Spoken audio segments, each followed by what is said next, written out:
জিন্দাবাদ। যুব সমাজ জাস্ট ভুলে গেছে। আমরা পুরো বাংলাদেশ ঘুরছি, আমরা দেখছি যে বর্তমান প্রজন্ম জাস্ট ভুলে গেছে যে কবর নামে কিছু আছে। কথা বলেন ঠিক কিনা, জোরে বলেন। তাদেরকে খুব লাইটলি, স্মুথলি তাদের ব্রেইন থেকে আস্তে আস্তে সরিয়ে দেয়া হয়েছে যে কবর নামে কিছু আছে, তাকে সেখানে যেতে হবে। তাদের ব্রেইন থেকে এটা একেবারে আস্তে আস্তে মুছে ফেলা হচ্ছে, ডিলিট করে দেওয়া হচ্ছে যে হাসর নামে কিছু একটা আছে। ঠিক কিনা জোরে বলেন। আপনি অবাক হবেন, উলামায়ে কেরাম জানেন কিতাবের নাম আল মুনাব্বিহাত, লেখকের নাম আল্লামা ইবনে হাজার আসকালানী রহমতুল্লাহ আলাইহি। ওই কিতাবের মধ্যে হযরত উসমান যুন্নুরাইন রাদিয়াল্লাহু তাআলা আনহুর একটা বিশেষ তাফসীর আছে। আরো জোরে। হুজুরের মোবাইল শেষ হলে আমি বলবো, কারণ এই ওয়াজ, এই আমার ওয়াজ চার প্রকার। একটা হলো তরুণদের, আরেক অংশ মুরব্বীদের, আরেক অংশ মা বোনদের, আরেক অংশ উলামায়ে কেরামের জন্য। কারণ আপনার সবাই মিলে যদি বলেন যে হুজুর ভালো ওয়াজ করেছে, এর চেয়ে উনি একজন যদি বলে যে না আজ হতাহই হতো কি, সেটা আমার জন্য খুব জরুরি। ঠিক কিনা জোরে বলেন তো। আল মুনাব্বিহাত আমার খুব ফেভারিট একটা কিতাব, আল্লামা ইবনে হাজার আসকালানীর লেখা। ওখানে হযরত উসমান যুন্নুরাইন রাদিয়াল্লাহু তাআলা আনহুর একটা বিশেষ কৌল আনা হয়েছে। কোরআনুল কারীমের সূরা কাহাফের একটি আয়াত আছে, ওয়া কানা তাহতাহু কানজুল লাহুমা ওয়া কানা আবুহুমা সালিহান। ওই দেয়ালের নিচে দুই এতিমের সম্পদ, তাদের বাবা নেককার। ওই এতিমগুলো কারা? ওরা দুজন এতিম যাদের সম্পদ দেখা যাবে বলে হযরতে খাজা খিজির আলাইহিস সালাম মুসা আলাইহিস সালামের সাথে যে সফরে ছিলেন, দেয়াল সোজা করে দিয়েছিলেন। ওই দেয়ালের নিচে একটা স্বর্ণের পাতা ছিল, ওই পাতার মধ্যে 60টা লাইন লেখা ছিল। তার মধ্যে একটা লাইন ছিল আজিবতু লিমান আরিফান নারা। আল্লাহু আকবার বলেন, আল্লাহু আকবার বলেন না, আল্লাহু আকবার বলতেছেন না আপনারা? বলে আজিবতু লিমান আরিফান নারা ওয়া হুয়া ইয়াজনিবু। ওই দুই এতিমের বাবা লিখে গেছে যে আমি তাজ্জুব হয়ে যায় যে ব্যক্তি আগুন চিনে। কি চিনে? একটু বলেন না, কি চিনে? আগুনকে চিনে। যে ব্যক্তি আগুন জিনিসটাকে চিনে, সে কিভাবে গুনাহ করে। এটা কে লিখে গেছে? দুই এতিমের বাবা স্বর্ণের পাতায়। কোথায় রেখে গেছে? দেয়ালের নিচে। যে দেয়ালটা ভেঙে পড়ে গেছে বলে হযরতে খাজা খিজির আলাইহিস সালাম সে দেয়ালটা তুলে দিয়েছিলেন।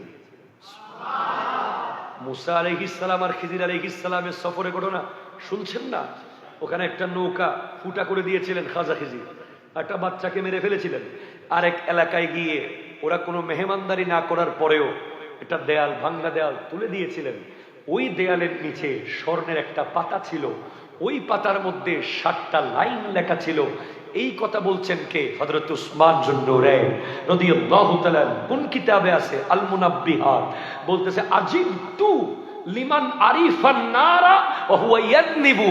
যে ব্যক্তি আগুন চিনে, যে ব্যক্তি আগুন সম্পর্কে জানে, সে আবার গুনাহ করে কিভাবে। ঠিক কিনা জোরে কথা বলে।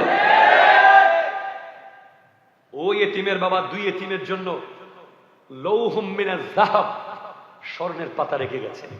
স্বর্ণ তো দোকানে দোকানে পাওয়া যায়, ঘরে ঘরে পাওয়া যায়। বলেন না, এই স্বর্ণের একটা পাতা বা পৃষ্ঠা, এটার মূল্য অনেক বেশি ছিল। কারণ এখানে 60টা খুব দামি দামি লাইন লেখা ছিল, যেগুলো কোটি কোটি টাকার চেয়ে দামি। 60টা 10তলা বাড়ির চেয়ে দামি, 60টা 10 কোটি টাকার বান্ডিলের চেয়ে দামি এক একটা লাইন। তার মধ্যে একটা লাইন ছিল, যে ব্যক্তি আগুনকে চিনে, যে ব্যক্তি আগুন দেখেছে, সে কোনোদিন গুনাহ করতে পারে না। ঠিক কিনা জোরে বলেন। আমি আপনাকে আরো বলি, হযরতে রবি বিন হুসেন, ওনাতে বিরক্ত লাগে তাই বুঝি গে হুজুর আই কি না আমাদের কাছে তারা নামাজের দুজু অনেকে মেক্সে দিতে আমাদের গুসবে গিয়ে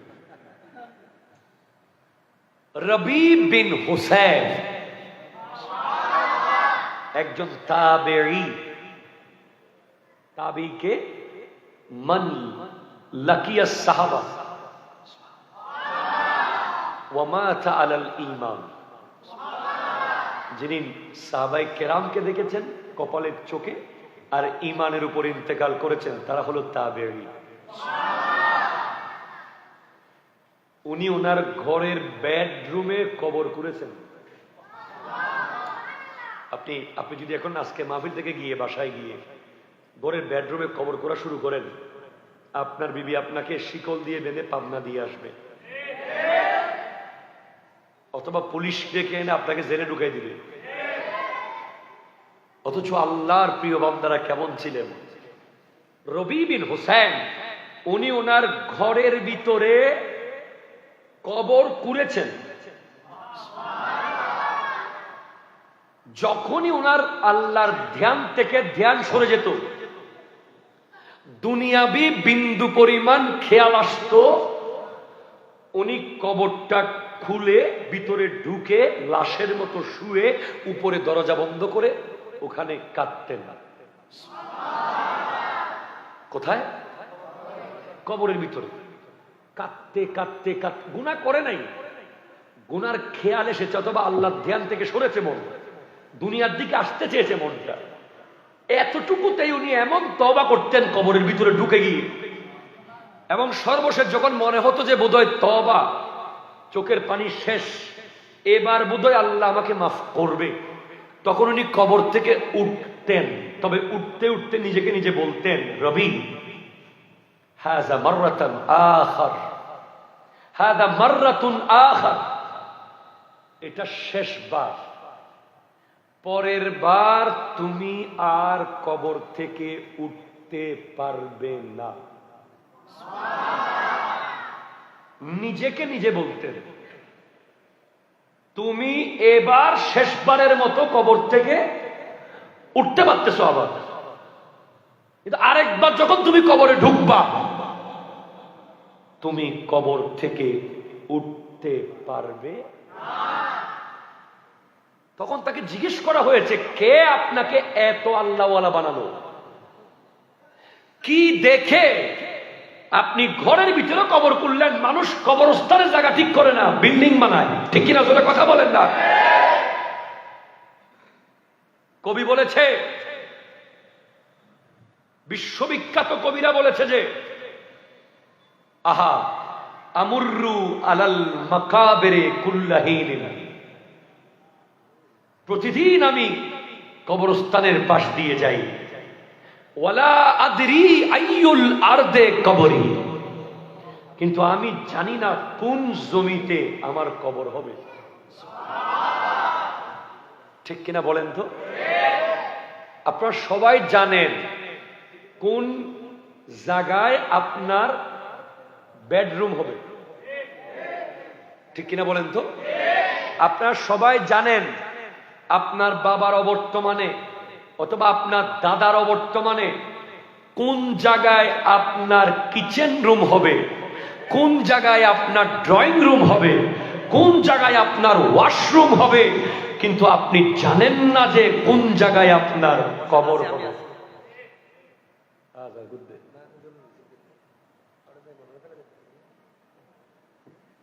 মারহাবা কর। মোহাব্বত এমন এক জিনিস রে ভাই, হয়ে গেলে কষ্ট হয়ে যায় মেনে নিতে। আল্লাহ কবুল করুক, আমিন জোরে বলেন। দরুদ শরীফ, আল্লাহুম্মা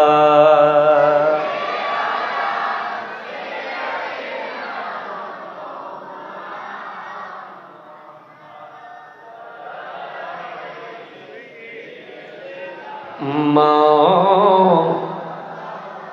সুবহানাল্লাহ আলহামদুলিল্লাহ লা লা ইলাহা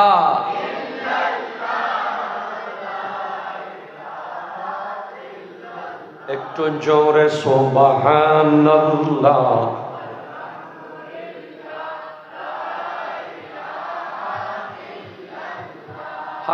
লা ইলাহা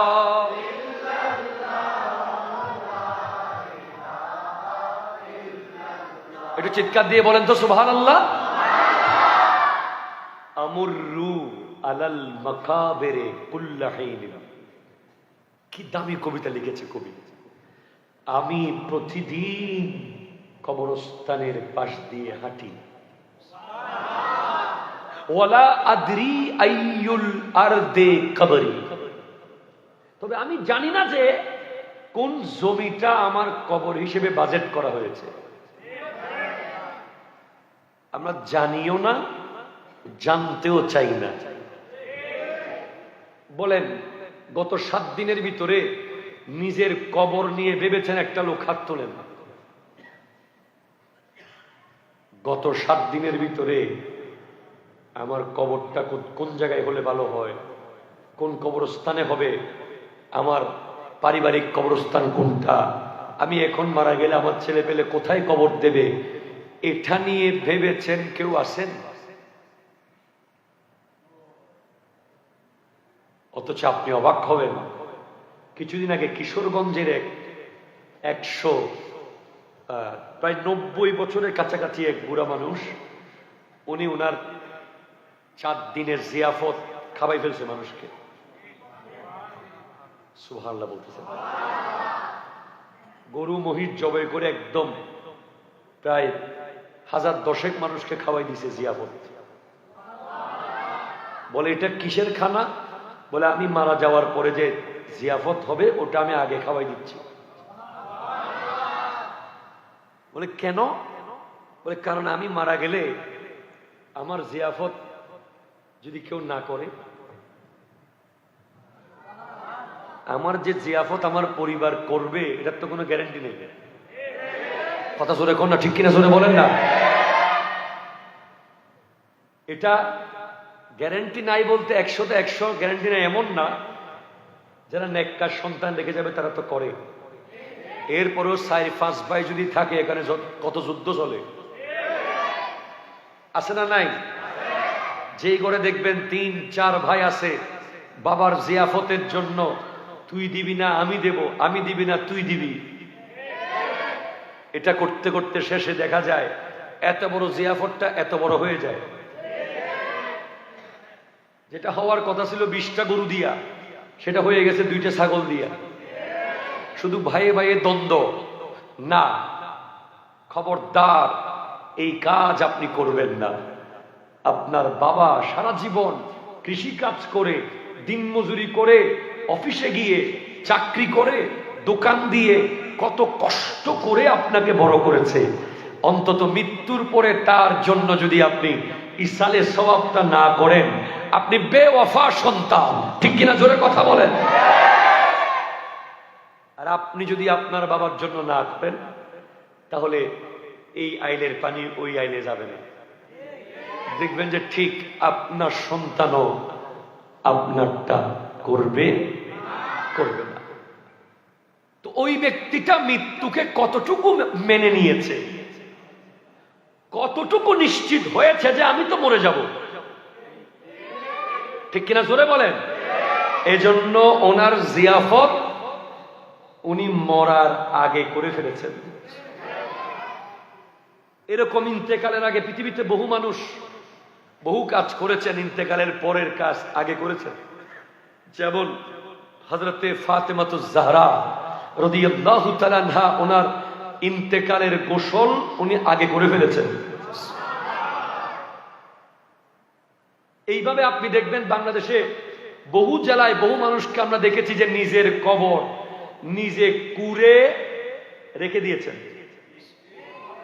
এটা জোরে বলতেছে না সুবহানাল্লাহ। প্রতিদিন গিয়ে কবরটা সাফ করে, উপরে স্ল্যাব দিয়ে রেখেছে, সবাইকে বলেছে যে এখানে আমাকে দাফন করবা।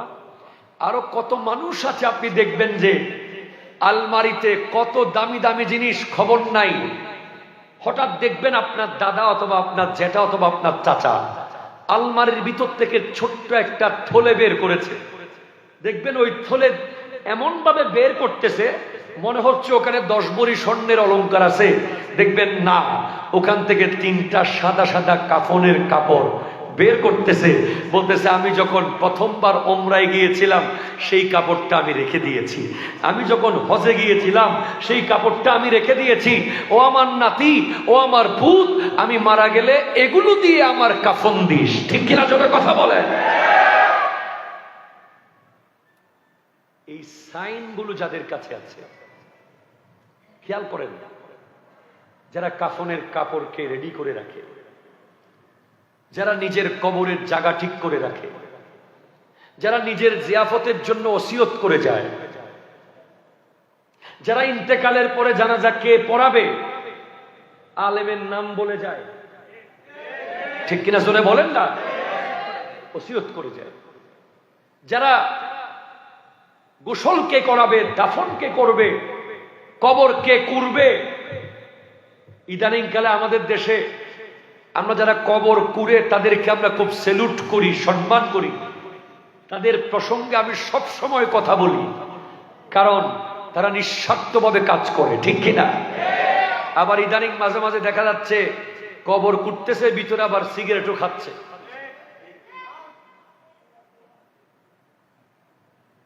এখানে নাই আর কি, বহু জায়গায় এরকম দৃশ্য আমরা দেখতে পাচ্ছি। আমাদের কাছে খবর আসতেছে, খবরদার, ওই কবর সেই কবর যেই কবরে পৃথিবীর সবচেয়ে খুশবুদার জাত আমার নবীর আগমন হবে। গোটা পৃথিবীর সবচেয়ে খুশবুওয়ালা জাত। সুবহানাল্লাহ। আপনারা আমার নবীর শানে অনেক কিছু শুনেছেন আগে, আজকে একটা জিনিস শুনেন, সেটা হলো আল্লাহর সৃষ্টি জগতে আল্লাহর পরে সবচেয়ে সুগন্ধযুক্ত, সবচেয়ে খুশবুওয়ালা কোন একটা সৃষ্টি থাকলে সেটার নাম হলো মুহাম্মদুর রাসূলুল্লাহ সাল্লাল্লাহু আলাইহি ওয়াসাল্লাম। জোরে বলেন সুবহানাল্লাহ। আলা হযরত বলেছেন, लब फूल दहन ফুল জাকান ফুল বদন ফুল। আমার নবীর ঠোঁট মোবারক ফুল, চোখ মোবারক ফুল, আমার নবীর জিসিম মোবারক ফুল, এমনকি আমার নবীর নুরানি পায়খানা মোবারক। সাহাবা সেখান থেকে গিয়ে বরকত নিতে গিয়েছিলেন, কয়েকটা পাথর পেয়েছে, সেগুলো পকেটে নিয়ে যেদিকে যায় সেদিকে রোড ঘাট সহ খুশবু হয়ে যাচ্ছে। আমার নবীর ঘাম মোবারক খুশবু মেশক আম্বরের। সুবহানাল্লাহ। আর আমার নবীর সবচেয়ে প্রিয় জিনিসও হলো খুশবু। এটা জোরে বলবেন না আপনি সুবহানাল্লাহ? আমার নবীর সবচেয়ে 3টা প্রিয় জিনিস, তার মধ্যে একটা হলো ওয়াতিব, খুশবু। তো যেই কবরে নবী আসবে ওই কবর করার সময় আপনি আতর মাখবেন, গায়ে ভালো করে পরিষ্কার কাপড় পরবেন, আতর গোলাপ মেখে কবর করতে নামবেন। যতই আপনার সিগারেট খাওয়ার নেশা থাকুক, আপনি কবর করার সময় সিগারেট ধরাবেন না, খাবেন না, কারণ যেই সিগারেটের গন্ধ আপনার সন্তান সহ্য করতে পারে না, সেই সিগারেটের গন্ধ আপনার এলাকার ওই মুর্দা লাশ সহ্য করতে কষ্ট হবে। ঠিক কিনা জোরে কথা বলেন। আর যারা নবীর দিদার পেতে চায় ইন্তেকালের সময়, তারা যেন কোনোদিন সিগারেট টাচ না করে। কোন ওলি আল্লাহ খাইছে, অমুক ওলি খাইছে, এটা ওনার জন্য খাস ব্যাপার, এটা দলিল দেওয়া যাবে। যারা মূলত আমার নবীর দিদার চায়, আমি একেবারে শর্টকাটে বলি, এগুলো লম্বা কথা, যারা ইন্তেকালের আগে এবং কবরে, ইন্তেকালের আগে নবীর দিদার চায়, কবরে নবীজির মুস্কি হাসি চায়, ভেরি ইম্পর্টেন্ট। তারা যেন একটা বিষয় নিশ্চিত করে যে তাদের আপাদে মস্তক কোথাও থেকে যেন গন্ধ বের না হয়। এটা সুবহানাল্লাহ বলবেন না আপনি? ধরেন একটা মানুষ আপনার সমাজে প্রতিদিন সিগারেট খাচ্ছে, ওনার পকেটে সিগারেটের দুর্গন্ধ, ওনার শার্টে সিগারেটের দুর্গন্ধ, ওনার বালিশে দুর্গন্ধ, ওনার রুমে ঢুকলেই আপনি দুর্গন্ধ পাবেন। উনি নবীজির দিদার আশা করা ঠিক হবে না। ধরেন একটা মানুষ সিগারেট খায় না, এর চেয়ে আরো মারাত্মক জিনিস খায়, সুদ খায়। কথা কয় না? আছে না নাই? তারও মুখ দিয়ে প্রচন্ড ভয়ঙ্কর বিশ্রী দুর্গন্ধ বের হবে। সে মারা গেলে তার রুম, তার বাড়ি, তার সমাজ, তার গোটা এলাকা, এমনকি আসমান পর্যন্ত দুর্গন্ধ হয়ে যাবে যদি কোনো সুদখোর মারা যায়। এরপরে আরো দুর্গন্ধ কি আছে? গীবতখোর। কথা কোন আছে না নাই? রাসূল পাকের আমলে কেউ যদি গীবত করত, দুর্গন্ধের কারণে কেউ আশেপাশে যাইতে পারত না, গীবতের দুর্গন্ধ। পরে 1400 বছর ধরে গীবতের সিলসিলা এমন ভাবে চলে আসছে, আমরা এমন ভাবে গীবত করা শুরু করেছি যে আমরা এক একজন এখন সামরার গুদামে চাকরি করলে যেভাবে সামরার দুর্গন্ধ আর লাগে না, আমরাও গীবতের গুদামের এক একজন বড় বড় ম্যানেজার হয়ে গেছি। কথা কোনা ঠিক কিনা? এজন্য গীবতের দুর্গন্ধ এখন আমাদের নাকে আর লাগতেছে না। অথচ আমরা যখনই গীবত করি দুর্গন্ধ বের হয়, কিন্তু আমরা অভ্যস্ত হয়ে গেছি এই দুর্গন্ধ, সয়ে গেছি, এজন্য আর লাগতেছে না। তা আমরা না সয়ে গেছি, কবরে আমার নবীর গীবতের দুর্গন্ধের কারণে নবীর কষ্ট হবে। ঠিক কিনা? জোরে কথা বলেন। মিথ্যার দুর্গন্ধ একেবারে হাদিসে স্পষ্ট আছে, মান তাকাজ্জাবা তাবাদাল মালাকু বিমাইলিন লিনুতনে মা জাআ বিহি। যে ব্যক্তি এক লাইন মিথ্যা কথা বলে, ফেরেশতা তার থেকে 1 মাইল দূরে গিয়ে দাঁড়িয়ে থাকে মিথ্যার দুর্গন্ধের কারণে। জোরে কোন নাউজুবিল্লাহ। তাহলে আপনি কি বুঝলেন? আপনার জীবনে যদি আপনি নবীজির দিদার পেতে চান, আপনার শরীর সর্বপ্রথম আপাদে মস্তক পুত পবিত্র সুগন্ধ যুক্ত হতে হবে। জোরে কোন ঠিক কিনা? জোরে বলেন না। যেখান থেকে এখানে এলাম কবর, এর আগে কোথায় ছিলাম? কবর। আমরু আলাল মাকাবিরে কুল্লাহিন। প্রতিদিন আমি কবরস্থানের পাশ দিয়ে যাই। ওয়ালা আদরি আইয়ুল আরদে কবরি। কিন্তু আমি জানি না আমার কবর কোনটা। আপনি দেখবেন গুলশানে 20 তলা বাড়ি, শহরে 50 তলা বাড়ি, কিন্তু মরার পরে কবর কোথায় দেবে জায়গা ঠিক নেই। অমুককে বলে, ভাই এখানে দিব, বলে না এ না আরো, ওখানে দিব না এনে তোর, ওখানে দিব না চিন দিব, ফুল ফেরত দি হলো। আপনি এগুলো করা যাবে না। আপনি রবি বিন হুসাইনের জীবন দেখেন। এরপর লাইনে কবি বলছে, ওয়াফরাহু বিল গানা ইন জাদা মালি, অথবা আফরাহু আমি হাসি, বিল গানা ধন সম্পদের কারণে, আই লিল গানা ইন জাদা মালি যখন মাল বাড়তে থাকে। কথা কোনা ঠিক কিনা? জোরে বলেন না। নাউজুবিল্লাহ বলেন। নাউজুবিল্লাহ। টাকা বাড়তেছে, সম্পদ বাড়তেছে, গাড়ি বাড়তেছে, বাড়ি বাড়তেছে, আমি হাসতেছি। কিন্তু একটা জিনিস যে কমতেছে, যেটা কমার কারণে প্রতিদিন ওলি আল্লাহরা কান্না করতেন, এটা হলো ওয়ালা আবকি আলা নুকসানে উমরি। আমার যে প্রতিদিন হায়াত চলে যাচ্ছে, আমি কেন কাঁদি না? আপনি বলেন, কিয়ামতের আগ পর্যন্ত আপনি গাছের ব্যবসা করতে পারবেন, বাঁশের ব্যবসা করতে পারবেন, আপনি চালের ব্যবসা, ডালের ব্যবসা, গরুর ব্যবসা, মরিচের ব্যবসা, লোহার ব্যবসা, ইটের ব্যবসা সব করতে পারবেন। কিন্তু একটা ব্যবসা আপনার যে চলে গেছে, এটা আর রিটার্ন আসবে না। 7ই নভেম্বর আপনি আর কোনোদিন ফেরত আনতে পারবেন না। 7 নভেম্বর এখানে বহু ব্যবসায়ী ব্যবসা করেছে। 7 নভেম্বর এখানে কেউ চালের ব্যবসা করেছে, কেউ ডালের ব্যবসা করেছে, কেউ তেলের ব্যবসা করেছে, কেউ কাপড়ের ব্যবসা করেছে, কেউ ঘড়ির ব্যবসা করেছে, আর কেউ এই ঘরে গিয়ে 5 ওয়াক্ত 5 বার ব্যবসা করেছে। 8 নভেম্বর আজকে ফজর থেকে এখন রাত 9:30 পৌনে 10টা পর্যন্ত বহুজন বহু ব্যবসা করেছে এখানে। কিন্তু সফল ব্যবসায়ীকে জানেন যে আজকে অন টাইম ফজরের নামাজটা পড়তে পেরেছে। আলহামদুলিল্লাহ। আমি ফকির পড়েছি। ঢাকায় নেমেই আল্লামা আবুল কাসেম ফজলুল হক হুজুর আর আমি একসাথে কালকে চট্টগ্রাম থেকে ঢাকা গিয়েছি স্লিপার বাসে। নেমে হুজুরের বাসায় গিয়ে পড়েছি। জোহরের নামাজ যে অন টাইম পড়তে পেরেছে আজকে, তার ব্যবসা সফল। আসরের নামাজ যে পড়তে পেরেছে সফল। মাগরিব যে পড়তে পেরেছে সফল।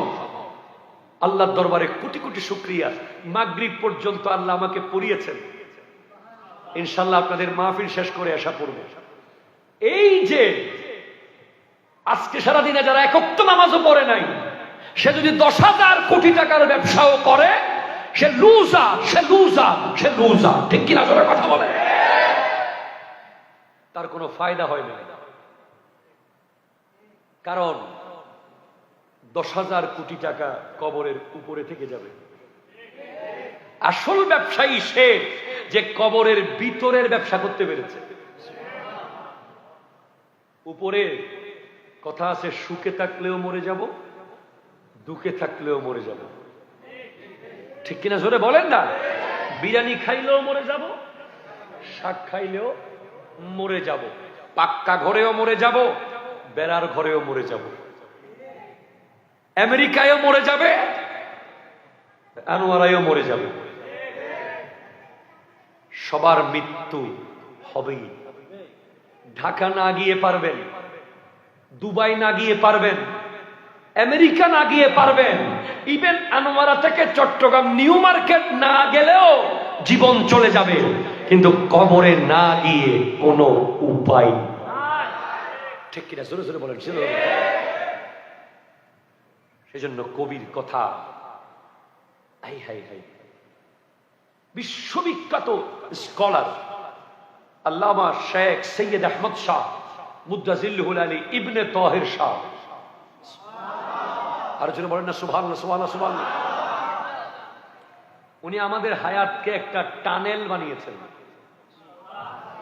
ওকে সাম্মাইন তো বাজি আওয়াজ নহনি, সাম্মাইন সামনে আসেন, দ্রুত আসেন, তাড়াতাড়ি।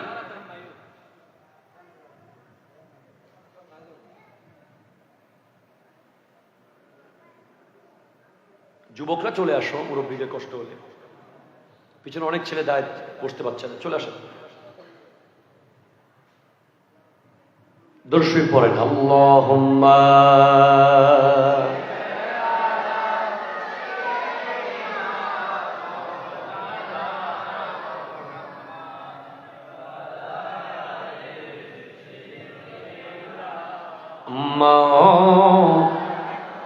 সুবহানাল্লাহ ওয়ালহামদুলিল্লাহ লা ইলাহা ইল্লাল্লাহ লা ইলাহা ইল্লাল্লাহ। একটু চিৎকার দিয়ে বলেন না সুবহানাল্লাহ।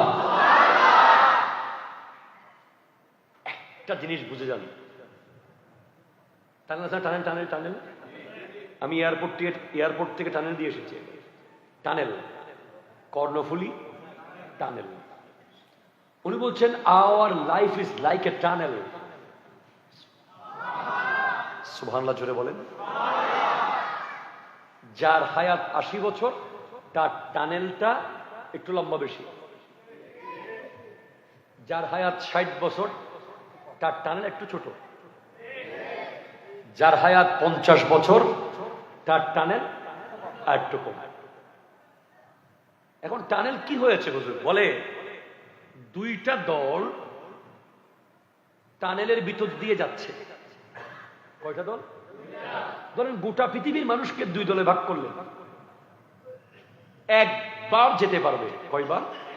আর কোনদিন যেতে পারবে একবারই যাবে, ওই পারে গেলেই শেষ। একদল যাওয়ার সময় টানেলের ভিতরে অন্ধকার, অন্ধকার, লাইট নাই মনে করেন, পায়ের নিচে কিছু কিছু জানি লাগতে ছিল পাথরের মতো। তারা কৌতূহল বশত দুই সাইডটা কুড়াইয়া পকেটে নিছে। আরেক দল যাওয়ার সময় বলে আরে আমার দরকার নাই, ওই পারে গেলেই হলো। একটাও কিচ্ছু নেয় নাই। এখন ওই পারে গিয়ে যারা দুই সাইডটা পাথরের মতো কুড়িয়ে নিয়েছে, তারা আলোতে গিয়ে যখন বের করতেছে দেখে যে এগুলো সাধারণ পাথর না, এগুলো সব হীরার টুকরা। এখন যারা পাথর কুড়িয়েছে তারাও পস্তাচ্ছে, যারা নেয় নাই তারাও পস্তাচ্ছে। বলে কি ব্যাপার?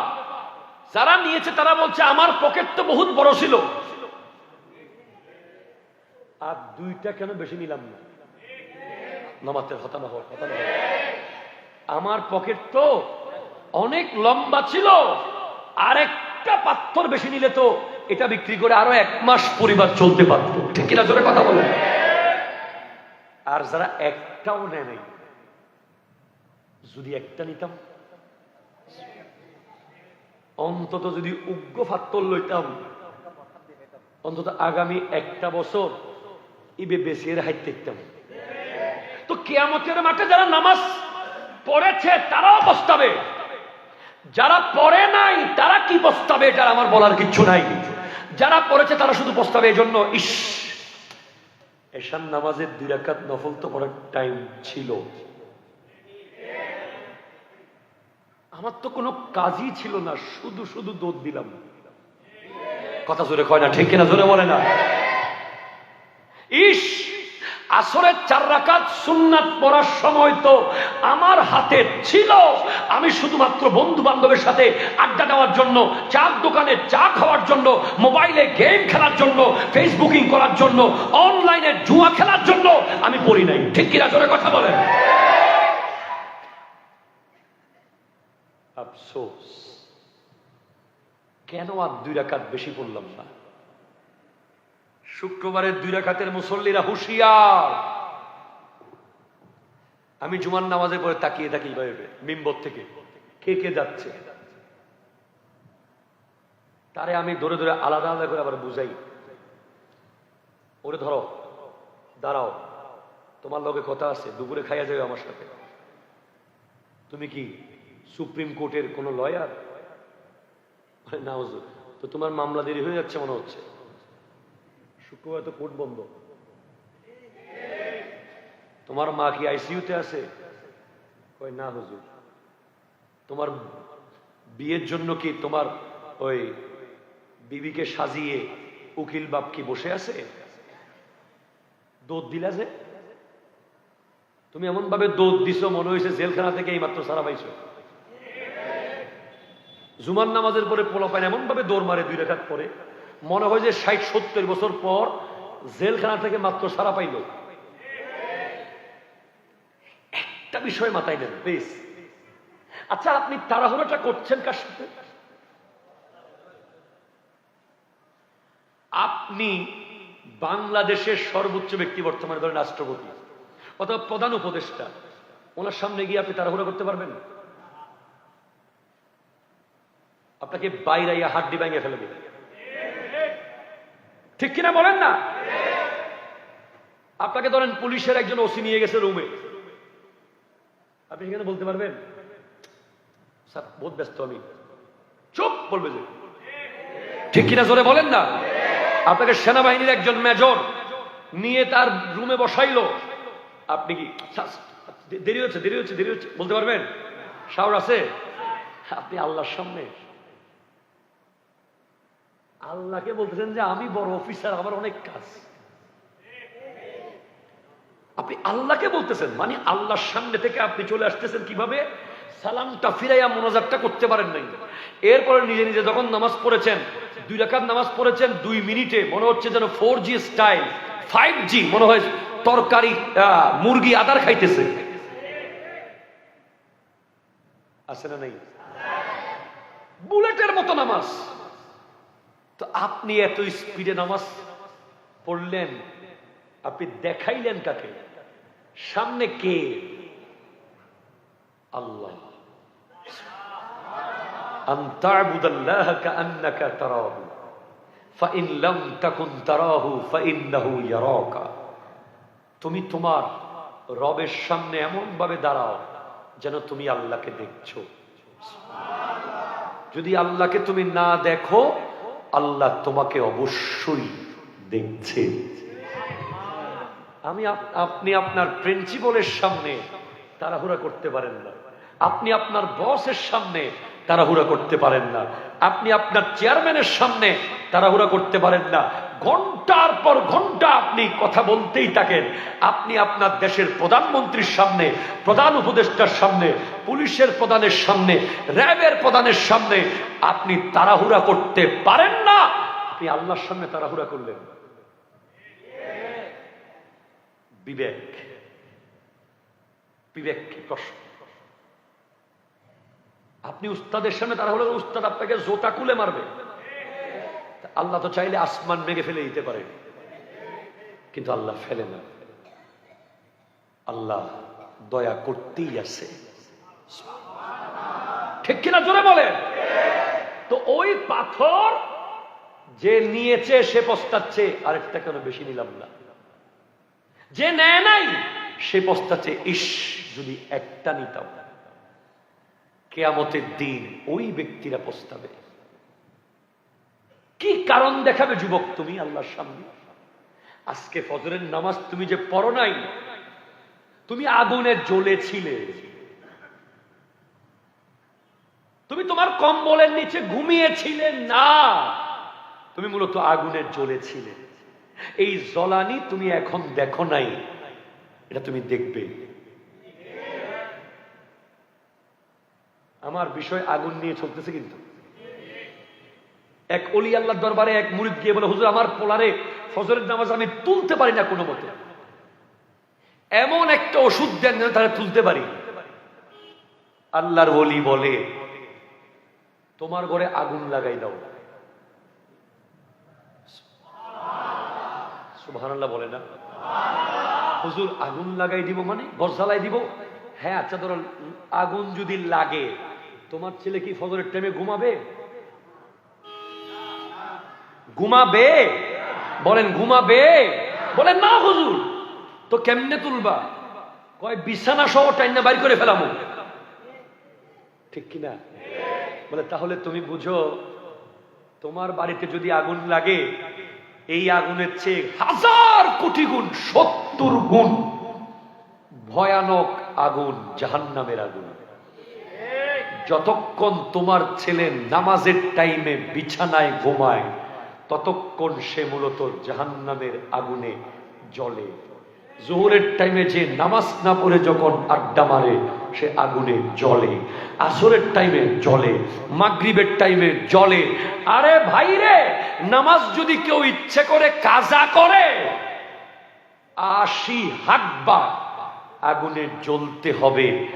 নামাজ ছেড়ে দিলে কি হবে, একেবারে না পড়লে কি শাস্তি হতে পারে, এটা বলার মতো, ব্যাখ্যা দেওয়ার মতো সেই ভাষা, সেই উদাহরণ আমাদের কাছে নাই।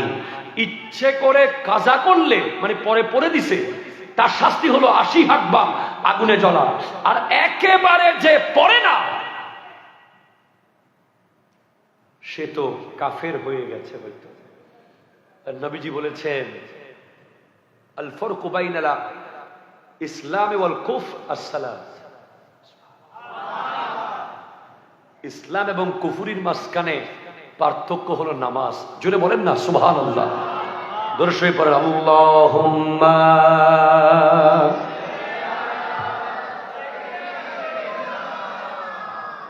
নিয়ে আসো, ওকে নিয়ে আসো। وعلى آله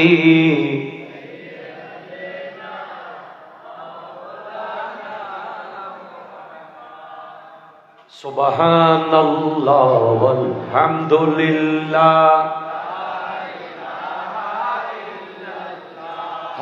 লা ইলাহা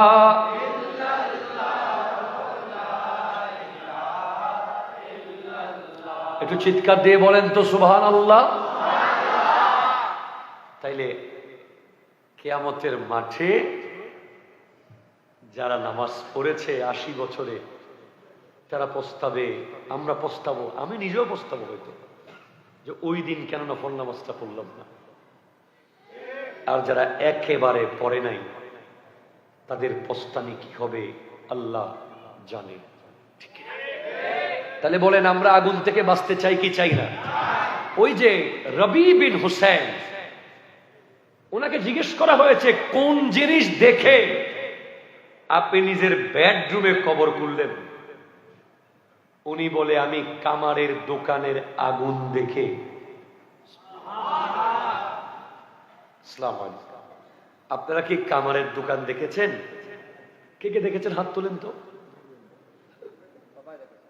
ওই সবাই ন দেখে তো, হ্যাঁ দেখুন না, দা সুরি বানাই দে দোয়ানিয়েন দেখুন না হনে কি আজকের তো বহুত ফোয়া আছে দে, গরুও বাফে কিনে, ছুরিও বাফে কিনে, জরাইও বাফে, হাটেও বাফে, ফোয়াই শুধু খাই দে। এবারে হইলিও তুই গরু কিনতে ন হদে সরি আমি তো এগুলো বুঝি না। ঠিক কিনা জোরে বলেন না। তোমার আব্বু বুড়া মানুষ বাজার করতে গেছে, এত বড় থইলা হাতে নিয়ে বাজারে হাঁটতেছে, তুমি কই? Sorry I don't know about shopping mall market, আমি তো বুঝি না। তুমি বুঝো কি? আমি তো R15 বুঝি। লজ্জা। যেই যুবক বড় হওয়ার পরে তার বাপ বাজার করে, সেই যুবকের জন্য লজ্জা। ঠিক কিনা জোরে কথা বলেন। তুমি দরদার করতে না জানলে বাবার সাথে থইলা হলো দরবা, দরদার বাপে করুক, তুমি থইলা হলো আলগাইতে যাবা। কারণ বাপ চলে গেলে আর কতজনের থইলা আলগাইতে হইবে, তখন শুধু আফসোস থাকবে, ইস যদি বাবার থলেটা আলগাতাম। সেদিন এক বক্তব্য শুনলাম অনলাইনে, যে বলছে সারা জীবন কোনোদিন মাকে এক কাপ চা বানায় খাওয়াই নাই মেয়ে। আছে না? নাউজুবিল্লাহ জোরে বলেন না। অনেক মা বোনেরা আমার বক্তব্য কি শুনতেছে? মা বোনেরা দেখবেন যে অনেক মা বোন আছে নিজের বাড়িতে কোনোদিন মা এত কষ্ট করে চুলা করে কাজ করে, কিন্তু উনি এই বাহানা সেই বাহানা, আহারে ইম্পর্টেন্ট কথা ছিল চলে গেছে, পরের মাহফিলে খেয়াল করে দিও। সারা জীবন মাকে এই বাহানা সেই বাহানা, school college private teacher tutorial assignment এই সেই করে রান্না কোনোদিন করে নাই। ঠিক কিনা জোরে জোরে বলেন না, বলেন না, বলেন না। হাজার হাজার, হুজুর বলতেছে, আমি তো মনে করছি 2-4টে আছে, হুজুর বলছে হাজার হাজার আছে নাকি। সারা জীবন মাকে একটা পেঁয়াজ ছুলে দেয় নাই, একটা রসুন কেটে দেয় নাই, একটা গোশতের টুকরা কোনোদিন কেটে দেয় নাই। শ্বশুর বাড়িতে যাওয়ার পরে প্রতিদিন 20-30 জনের রান্না করতে হচ্ছে। এখন সেরকম কত নারী কাঁদে, মনে মনে কাঁদে, ইস আমার মারে কোনোদিন এক কাপ চা বানাই দিলাম না, আজকে এখানে এসে কত কিছু করতে হচ্ছে।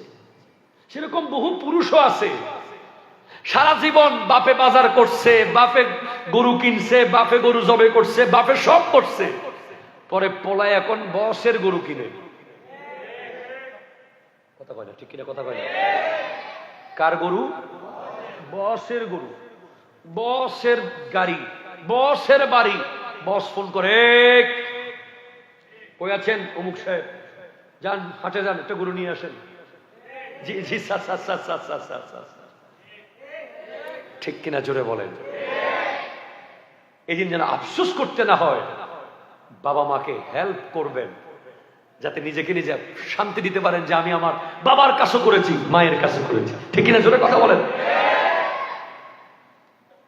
যেখানটায় আমি ছিলাম আল্লাহ আমাদেরকে বোঝার তৌফিক দান করুক, আমিন জোরে বলেন।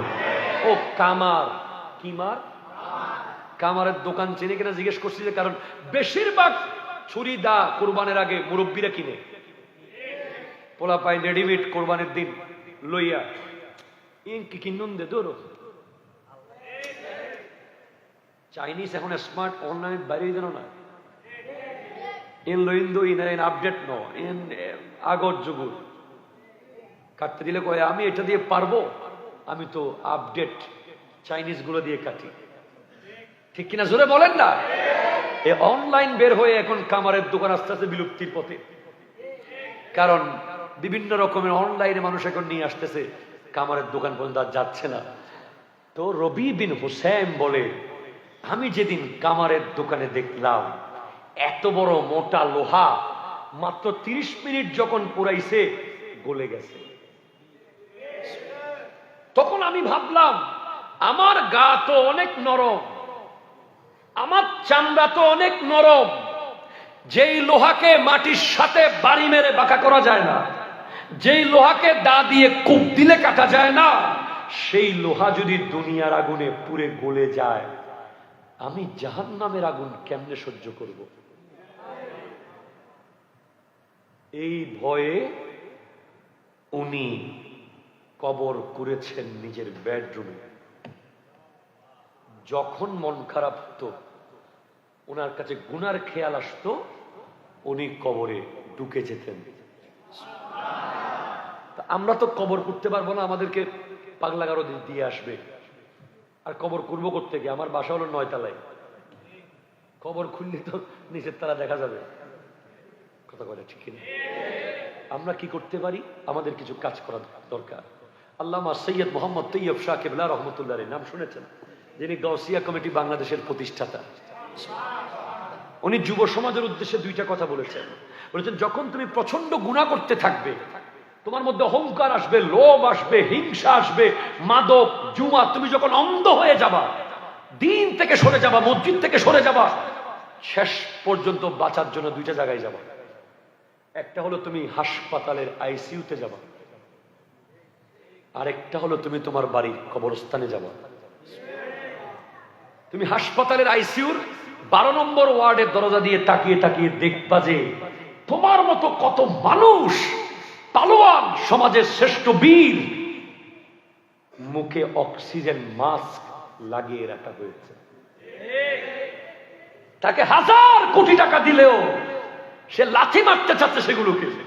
কি চাস? বিরিয়ানি খাবি? আরে না। টাকা? আরে না। বাড়ি? না। পয়সা? না। কি চাস? আরেকবার বাইরে গিয়ে নিজে নিজে নিঃশ্বাস ফেলতে চাই। আপনি তখন বুঝে যাবেন আপনি কি, উনি কে, দুনিয়া কি। আমরা মানুষকে কোরআন শরীফে বলা হয়েছে, সৃষ্টি করেছে হালুয়া। ইন্নাল ইনসানা খুলিকা হালুয়া ইযা মাসসাতিল খায়রু জাজুয়া ওয়া ইযা মাসসাতিশ শাররু ওয়া ইযা মাসসাতিশ শাররু মানুয়া জাজুয়া মানুয়া। বলে মানুষকে হালুয়া দিয়ে বানানো হয়েছে। হালুয়া মানে কিরকম? তাদের কাছে যখন অস্থির হয়ে যায় মানুষ অস্থির, তারা যখন ভালো কিছু পায় তখন তারা অতিরিক্ত খুশি হয়ে যায়, আর যখন তাদের জীবনে কোনো বিপদ আসে তখন তারা অস্থির হয়ে যায়, আর যখন খুশি আসে তখন বখিল হয়ে যায়। ঠিক কিনা জোরে বলেন বলেন। যখন আপনার জীবনে যখন দুঃখ এসেছে, টাকা নাই, পয়সা নাই, চাকরি নাই, আপনি অস্থির, হাই হাই কি করব কি করব কি করব কি করব। যেই মাত্র নিয়ামত আসা শুরু করেছে এবার আপনি বখিল। ঠিক কিনা বলেন না। নিয়ামত যখন এসেছে আপনার উচিত ছিল যে আল্লাহ শুকরিয়াতে মসজিদে দেওয়া, মাদ্রাসায় দেওয়া, এতিমখানায় দেওয়া, গরিবকে দেওয়া, দুঃখীকে দেওয়া। ঠিক কিনা? জোরে কথা বলেন। এ প্লাস পাওয়ার আগের দিন আপনি নামাজ পড়তে পড়তে যায় নামাজ ভিজাই ফেলছেন, যেই মাত্র এ প্লাস পেয়ে গেছেন আর মসজিদে আসেন না। কথা কয় না? ঠিক কিনা? জোরে বলেন না। মার্কেটে আপনার মাল ট্রাকে ট্রাকে নামতেছে, যখন শুনছেন যে ওই জায়গায় আগুন লেগে গেছে, আপনি সাথে সাথে মসজিদে ইমাম সাহেব 30 জন হুজুর দদ্দম, তাড়াতাড়ি খতমে কোরআন দদ্দম। জামিয়াতে মান্য, সব জায়গায় মান্য, ধুমধাম করে আল্লাহর দয়ায় আপনি নিয়ে আসলেন মাল, আনার পর আপনার দেখা নেই। কথা বলা ঠিক কিনা? মসজিদ দরজার আশেপাশে যাচ্ছেন না আপনি। এই জন্য মুমিন যারা, তারা সবসময় কোনো না কোনো দুঃখে থাকে। এটা একটা নিয়ামত। ভালো জোরে কয় না? দুঃখে থাকা এটা একটা কি নিয়ামত।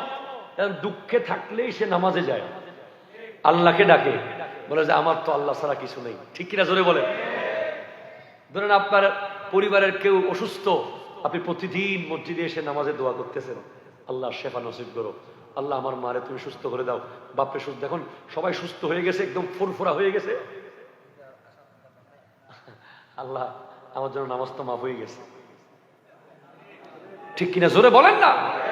এই জন্য মানুয়া জাজুয়া, আল্লাহু আকবার। এই জন্য খবরদার এমন হওয়া যাবে না। মুমিনরা নিয়ামত যত বেশি পায়, আল্লাহর ইবাদত তত বাড়িয়ে দেয়, বাড়িয়ে দেয়, বাড়িয়ে দেয়। ঠিক কিনা? জোরে বলেন। শুকরিয়া তত বাড়িয়ে দেয়। বাচ্চা হবে হাসপাতালে, ওরে বাপরে বাপ, হাসপাতালের বারান্দায় কাপড় একটা বিছাইয়া ওরে নামাজ।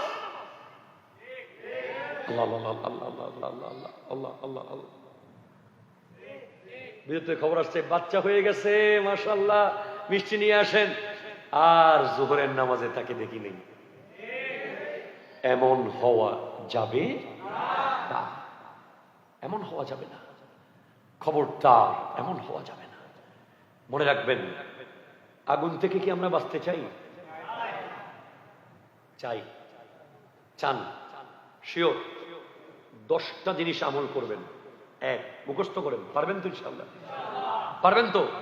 এক, লা তুশরিক বিল্লাহি শাইয়ান ইন কুতিলতা আও হুররিকতা। কোনোভাবেই জীবন গেলেও শিরিক করা যাবে না। ঠিক কিনা? কথা জোরে বলে না, আরো জোরে বলে না। 2, ওয়ালা তাউকান্না ওয়ালিদাইকা ইন আমারাকা আন তাখরুজা মিন আহলিকা ওয়া মালিক। বাবা মায়ের বিরুদ্ধে কোনোভাবেই যাওয়া যাবে না। যদি সম্পদ নষ্ট হয়ে যায়, সম্পদ থেকে বঞ্চিত করে, অথবা সংসার থেকে বের করে দেয়, এরপরেও সব সময় বাবা মায়ের পক্ষে থাকতে হবে। 3, ولا تتركن صلاة مكتوبة متعمدا فإن من ترك صلاة مكتوبة متعمدا فقد برئت منه ذمة الله। ফরজ নামাজ তরক করা যাবে না। ফরজ নামাজ তরক করা যাবে? কোনোভাবে যাবে না, কোনোভাবে যাবে না, কোনোভাবে যাবে না। দাঁড়িয়ে না পারলে বসে, বসে না পারলে শুয়ে, শুয়ে না পারলে ইশারায়, কোনো ছাড় নাই। মনে রাখবেন। 3 গেছে। 4, ওয়ালা তাশরিবান্নাল খামরা। মদ পান করা যাবে না, মানে যত মাদক আছে। ফাইন্নাহু রাসু কুল্লি ফাহিশাতিন, এগুলো হচ্ছে সমস্ত গুনার মাথা। ঠিক কিনা? জোরে বলেন না। 5, ওয়া ইয়াকা ওয়াল মাসিয়া ফাইন্না বিল মাসিয়াতি হাল্লা সাখাতুল্লাহি আযজা ওয়া জাল্লা। কোন ধরনের গুনাহ করা যাবে না। লাইফে কোনো গুনাহ থাকতে পারবে না। প্রতিদিন রাতে শোয়ার সময় কাগজ কলম নিয়ে বসতে হবে, আজকে সারাদিন আমি কয়টা গুনাহ করলাম। পরের দিন আরেকটা কাটতে হবে, একটা কমাইতে হবে, তারপর দিন 2টা কমাইতে হবে, তারপর দিন 4টা কমাইতে হবে, তারপর দিন 8টা কমাইতে হবে, তারপর দিন একটাও থাকবে না, তারপর দিন ওলি আল্লাহ হয়ে যাবেন। ওলি হওয়া সহজ কাজ, শুধু একটা নিট অ্যান্ড ক্লিন কলব লাগে। 5টা গেল। 6 নাম্বার, ওয়া ইয়াকা ওয়াল ফিরারা আনিজ যুহফি ওয়া ইন হালাকান নাস। যুদ্ধের ময়দান থেকে পালিয়ে যাওয়া যাবে না, ঠিক কিনা? জোরে কথা বলেন। যদি মানুষ মারাও যায়, যুদ্ধের মাঠে থাকতে হবে কোরআন সুন্নাহর পক্ষে। 7, ওয়া ইয়াকা, আচ্ছা ওয়া ইয়াকা ওয়াল ফিরারা যে পয়েন্ট লাগা, ওয়া 7 নম্বর, ওয়া ইযা আসাবান নাসু মুতানুন ওয়া আনতা ফীহিম ফাসবুত। মানুষ যখন মহামারীতে আক্রান্ত হবে, দেশের উপর যখন কোনো গজব আসবে, বিপদ আসবে, ভূমিকম্প হবে, জলোচ্ছ্বাস হবে, কোভিড-19 হবে, তখন এলাকা ছেড়ে পালিয়ে যাওয়া যাবে না। গাউসিয়া কমিটির ভূমিকায় মানুষের পাশে থাকতে হবে, ঠিক কিনা? আসলে কথা হাত তোলে বলেন ঠিক কিনা বলেন, আবার বলেন ঠিক কিনা বলেন।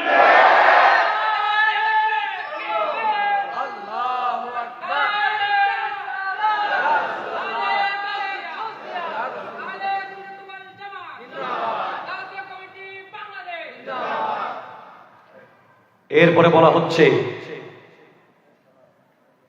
8 নম্বর চলে গেছে। 9 নম্বর হলো ওয়ানফিক আলা ইয়ালিকা মিন তাওলিক। সাধ্যমতো পরিবারের জন্য খরচ করতে হবে। 10, ওয়ালা তারফা আসাকা আদাবান। সন্তানের পিঠের উপর থেকে শাসনের ব্যাগ তুলে নেওয়া যাবে না। সরি, এটা 9 হয়েছে, আর একটা রয়ে গেছে। 10 হলো ওয়া আখিফহুম ফিল্লাহ। পরিবারকে, সন্তানকে আল্লাহর ভয় দেখাতে হবে। একটু জোরে বলেন সুবহানাল্লাহ।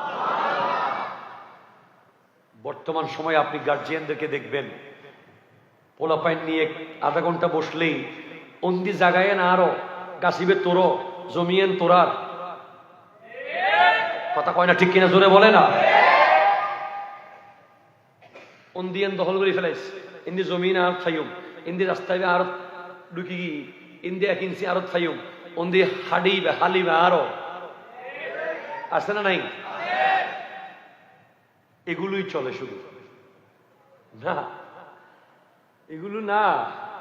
আপনি বাবা, আপনি বড় ভাই, আপনি গার্জিয়ান, আপনি কুল্লুকুম রাইন ওয়া কুল্লুকুম মাসউলুন আন রাইয়াতিহি। আপনি জিম্মাদার। আপনি সন্তানের সাথে সপ্তাহে 1 দিন বসবেন, 1 দিন অন্তত তাদেরকে আল্লাহর ভয় নিয়ে আলোচনা করবেন। কত জোরে কোন না, ঠিক কিনা? জোরে বলেন না। আল্লাহ তৌফিক দান করুন। আমিন। 1 ঘন্টা 15 মিনিট গিয়া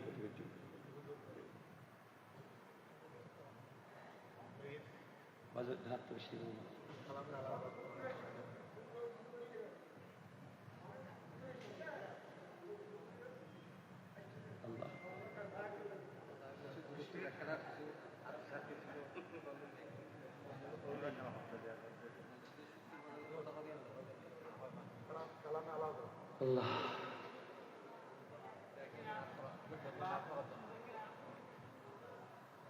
ইয়া রাসূলুল্লাহ ইয়া হাবিবাল্লাহ ইয়া রাসূলুল্লাহ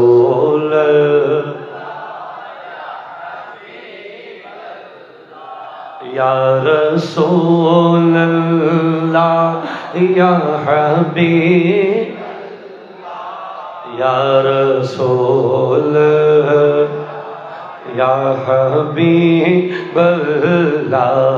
লম ইয়াতি নযীর इन लम्याती नज़ीरों का फी नज़रिन मिसले तो न शुद्ध पैदा जाना जगर राजे को ताजे तो रे सरे सो है तुझको शहे दोस राजाना या रसूल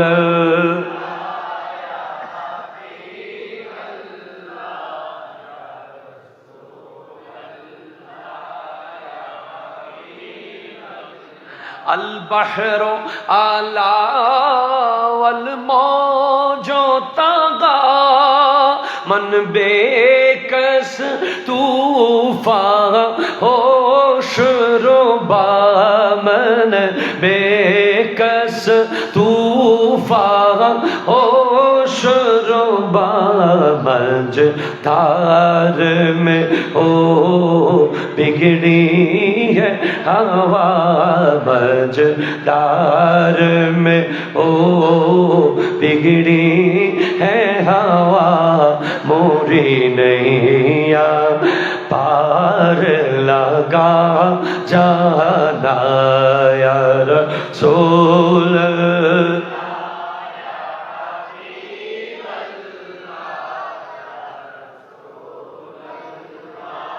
या हबीब अल्लाह या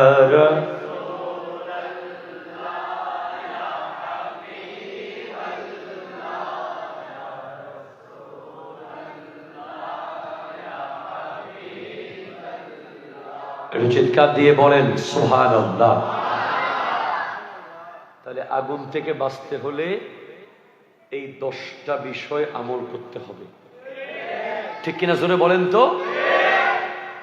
1 শিরিক করা, 2 বাবা মার বিরুদ্ধে যাওয়া যাবে, 3 নামাজ ছাড়া যাবে, 4 মদ খাওয়া যাবে, 5 গুনাহ করা যাবে, 6 যুদ্ধের মাঠ থেকে পালিয়ে যাওয়া যাবে, 7 মহামারী ছেড়ে চলে যাওয়া যাবে, 8 পরিবারের জন্য সাধ্যমতো খরচ করতে, 9 সন্তানের পিঠের উপর থেকে শাসনের ব্যাট তোলা যাবে না, ঠিক কিনা জোরে কথা বলে। 10 পরিবারকে সব সময় আল্লাহর ভয় দেখাতে হবে। This is the lesson plan, এটাই জীবনের সিলেবাস। এর বাইরে অন্য সবগুলো নফল, ঠিক কিনা জোরে কথা বলেন না। এখানে পুরো জিন্দেগি নিয়ে এসেছে আমার নবী। বাস এবার আপনাদের ভিতর থেকে বলেন, কোনো প্রশ্ন আছে কিনা, কোনো সমস্যা আছে কিনা এলাকায়? বলেন, ব্যক্তিগত কিছু থাকলে বলেন, ওটার জবাব দিই। জানতে চাওয়া, হুজুর কি বলছেন মসজিদে? ইন্না লিল্লাহি ওয়া ইন্না ইলাইহি রাজিউন। শুক্রবারে জুমার দিন আমরা অনেককে দেখি যে হুজুর যখন মিম্বরে খুতবা দেয় তারা কথা বলতেছে, আসে না নাই? মোবাইল টিপতেছে, আবার অনেকে নামাজও পড়া শুরু করে দেয়। না, আপনি সানি খুতবার সময় নামাজ পড়বেন না।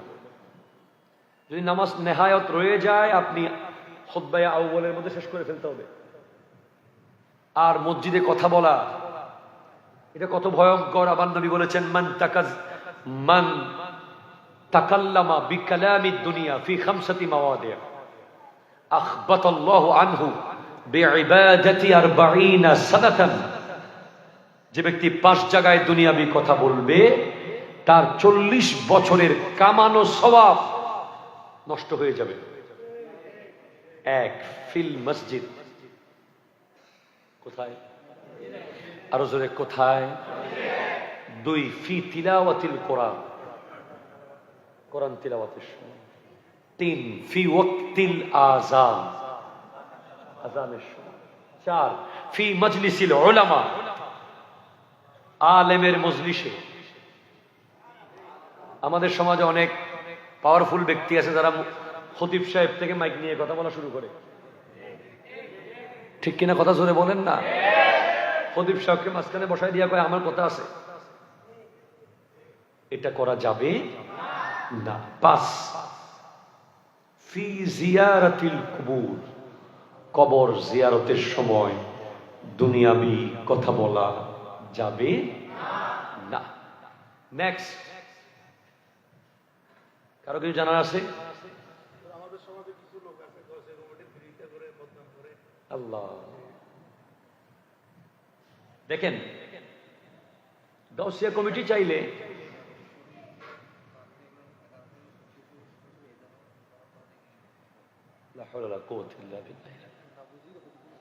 এগুলো না বুঝে করে। গাউসিয়া কমিটি এটা সিরিকুটিয়া কমিটি না, কথা জোরে বলে না ঠিক কিনা? এটা Tayyebia committee, Tahiria committee, Saberia committee, এটা হলো গাউসিয়া কমিটি, ঠিক কিনা? জোরে বলেন। আপনি যেই তরিকতের হন, আপনার পীরকে আপনি সর্বশেষ যদি গাউসে পাকের সাথে নিসবতে না পান, আপনার পীরের পীরগিরি থাকবে না, ঠিক কিনা? জোরে কথা বলেন। আপনি কাদেরিয়া বলেন, চিশতিয়া বলেন, নকশবন্দিয়া বলেন, মুজাদ্দিদিয়া বলেন, তাইফুরিয়া বলেন, ভান্ডারিয়া বলেন, সমস্ত তরিকতের মূল শেখ সুলতান সৈয়দ আব্দুল কাদের জিলানী রহমতুল্লাহ আলাইহি, ঠিক কিনা? জোরে কথা বলেন। এটা ওনার সংগঠন। যে ব্যক্তি গাউসিয়া কমিটির বিরুদ্ধে বলে, সে মূলত গাউসে পাকের বিরুদ্ধে বলে। তার এত সাহস কেমনে হলো? সে যেন তওবা করে। গাউসে পাক কে? উনি নজিবুত তরফাইন সৈয়দ। এটা জোরে বলেন না সুবহানাল্লাহ। বাবা মা দুই দিক থেকে হাসানি হুসাইনি, বাবার দিক থেকে হাসানি, মায়ের দিক থেকে হুসাইনি। তো ওনার বিরুদ্ধে যাওয়া মানে কাবা ঘরের সামনে মারা গেলেও জাহান্নাম নিশ্চিত হওয়া। কথা বলতেছে না, এটা বানানো কথা নয়। ওয়ালাউ আন্না রাজুলান সাফানা বাইনার রুকনে ওয়াল মাকামে ওয়া সাল্লা ওয়া সামা সুম্মা লাকিয়া আল্লাহ ওয়া হুয়া মুবগিদুন লিআহলি বাইতি মুহাম্মাদিন সাল্লাল্লাহু আলাইহি ওয়াসাল্লাম দাখালান নারা। কোন একজন ব্যক্তি যদি কাবা ঘরের সামনে নামাজ পড়ে, রোজা রাখে, সেখানে ইফতার করে, সেখানে মারা যায়, দুনিয়া বলবে জান্নাতি জান্নাতি জান্নাতি। কারণ কাবার সামনে মরল, এরপরে মকাম ইব্রাহিম আর রুকনে ইয়ামানির মাঝখানে মরল, এরপরে সেখানে রোজা অবস্থায় মরল, সেখানে নামাজ অবস্থায় মারা গেল। কিন্তু ওহুয়া মুবগিদুন লিআহলি বাইতি মুহাম্মাদিন সাল্লাল্লাহু আলাইহি ওয়াসাল্লাম, তিনি যদি আমার নবীর পরিবারকে নিয়ে বিন্দু পরিমাণ হিংসা রাখে, কটূক্তি করে, সে জাহান্নামী জাহান্নামী জাহান্নামী, ঠিক কিনা? জোরে কথা বলেন। আপনার পছন্দ না হলে আপনি চুপ থাকবেন। পছন্দ আপনার নাও হতে পারে। সবাইকে আহলে সুন্নাত ওয়াল জামাতের অনুসারী হয়েছে? কথা কয় না, হয়েছে? আপনি তো নিশ্চিতভাবে জানেন যে ঢাকা যাওয়ার জন্য 4-5টা গাড়ি থাকতে পারে, একটা মিস হইলে একটা ধরবো, গ্রিন লাইন মিস হয়ে গেলে সৌদিয়া ধরবো, সৌদিয়া মিস হয়ে গেলে ইম্পেরিয়াল ধরবো, ইম্পেরিয়াল মিস হয়ে গেলে সেন্ট মার্টিন ধরবো,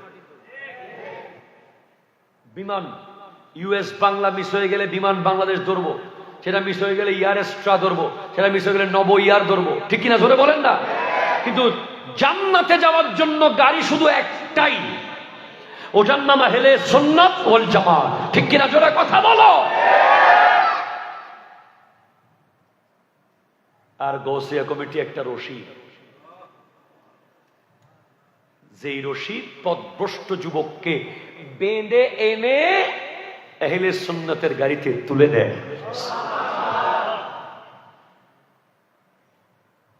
আপনি এটা মনে রাখিয়েন। আপনি যেই দল করেন না কেন, আপনি ছেলেকে গাউসিয়া কমিটির মেম্বার বানিয়ে দেন, দেখবেন যে আপনি মরার পরে কবরের সামনে জিয়ারত হচ্ছে। আপনি যদি বাংলাদেশে কোনো সংগঠন পান যে আপনার 10 বছর পরে মারা গেলে আপনাকে দাফন করবে, কক্সবাজার সমুদ্রের মাঝখানে লাশ ভাসলে আপনাকে নিয়ে এসে কাফন পরাবে, আপনি ওই সংগঠন করেন, করেন আপনি, সেটা কোনো মানা নাই। তবে আমি দেখি নাই ভাই, আমি একটাই পাইছি, গাউসিয়া কমিটি বাংলাদেশ। এই জন্য আমি এটা করি। মরার পরে বন্ধু, মরার আগে বন্ধুর অভাব নাই। বাইকের বন্ধু, মোবাইলের বন্ধু, অফিসের বন্ধু, ব্যবসার বন্ধু। আসল বন্ধু হলো যে মরার পরের বন্ধু। সেই মরার পরের বন্ধুর নাম হলো গাউসিয়া কমিটি বাংলাদেশ। হ্যাঁ, এটা তো সবাই জানে, এটা সবাই জানে। গাউসিয়া কমিটির সভাপতি হলেন গৌসুল আজম আব্দুল কাদের জিলানী। আমাদের এলাকায় যে সভাপতি আছে উনি হলেন সভাপতি মানে বড় খাদেম, ঠিক কিনা বলেন না? এই সংগঠন আপনি মানলেও থাকবে, না মানলেও থাকবে, করলেও থাকবে, না করলেও থাকবে। আওলাদ রসুলের জুবান দিয়ে বলেছেন যে ये गौसिया कमेटी इमाम महदी का फौज बनेगा। এই গৌসিয়া কমিটি শেষ পর্যন্ত গিয়ে ইমাম মাহদি আলাইহিস সালামের সাথে একত্রিত হবে। সুতরাং যার নাম আছে কোনো মতে লাগিয়ে থাকতে পারলে সেও কিয়ামতের মাঠে বলবে तेरे सरकार में लाता है रजा उसको शफी जो मेरा गौस है और लाडला बेटा तेरा। या रसूल अल्लाह, আপনার দরবারে আসার সময় কিছুই আনতে পারি নাই, আপনার বেটা আমার গৌসুল আজম আব্দুল কাদের জিলানীকে নিয়ে এসেছে।